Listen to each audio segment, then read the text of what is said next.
ಶಾಸಕತ್ವಕ್ಕೆ ನಾಳೆ ಬೇಳೂರು ಗೋಪಾಲ್ ಕೃಷ್ಣ ಕೂಡ ರಾಜೀನಾಮೆ ಕೊಡ್ತಾರಾ?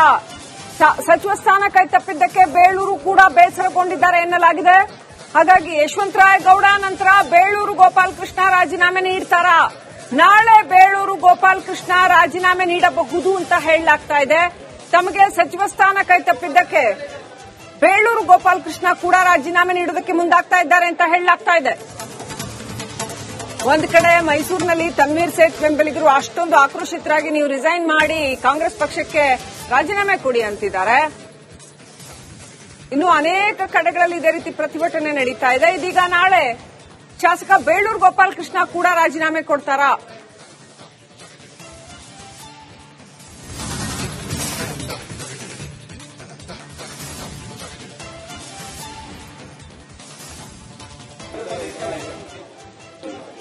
ಬೇಳೂರು ಗೋಪಾಲ್ ಕೃಷ್ಣ ಸಚಿವ ಸ್ಥಾನ ಸಿಗದಕ್ಕೆ ಅಸಮಾಧಾನಿತರಾಗಿದ್ದಾರೆ ಅಂತ ಹೇಳಲಾಗ್ತಾ ಇದೆ. ತೀವ್ರ ಲಾಬಿ ಮಾಡಿದ್ದಾರೆ ಅನೇಕರು ಸಚಿವ ಸ್ಥಾನಕ್ಕೋಸ್ಕರ, ಆದರೆ ಸಿಕ್ಕಿಲ್ಲ. ಇನ್ನೂ ಅನೇಕರು ದೆಹಲಿಗೆ ಹೋಗಿ ಕೂತು ಅಲ್ಲಿಗೆ ಹೈಕಮಾಂಡ್ನ ಭೇಟಿಯಾಗಿ ಎಲ್ಲಾ ಪ್ರಯತ್ನಗಳನ್ನು ಮಾಡಿದ ನಂತರವೂ ಕೂಡ ಅವರಿಗೆ ಸಚಿವ ಸ್ಥಾನ ಸಿಕ್ಕಿಲ್ಲ. ಹಾಗಾಗಿ ಅಸಮಾಧಾನಿತರಾಗಿದ್ದಾರೆ. ಅದರಲ್ಲಿ ಇಂಡಿ ಶಾಸಕ ಯಶವಂತರಾಯಗೌಡ ಪಾಟೀಲ್ ರಾಜೀನಾಮೆನೇ ಕೊಟ್ಟುಬಿಟ್ಟಿದ್ದಾರೆ ಆಲ್ರೆಡಿ. ಸಾಕಷ್ಟು ಅಸಮಾಧಾನಿತರಾಗಿ ಇತ್ತ ಬೇಳೂರು ಗೋಪಾಲ್ ಕೃಷ್ಣ ಕೂಡ ನಾಳೆ ರಾಜೀನಾಮೆ ಸಲ್ಲಿಕೆ ಮಾಡೋ ಸಾಧ್ಯತೆ ಇದೆ ಅಂತ ಹೇಳಲಾಗ್ತಾ ಇದೆ.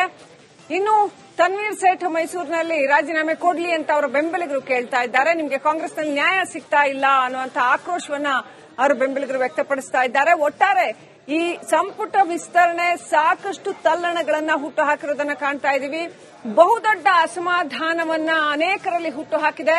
ಇನ್ನು ಯಾವೆಲ್ಲ ರಾಜಕೀಯ ಪಲ್ಲಟಗಳಿಗೆ ಈ ಘಟನೆ ಕಾರಣ ಆಗುತ್ತೆ ಅನ್ನೋದನ್ನ ಕಾದು ನೋಡಬೇಕಾಗಿದೆ.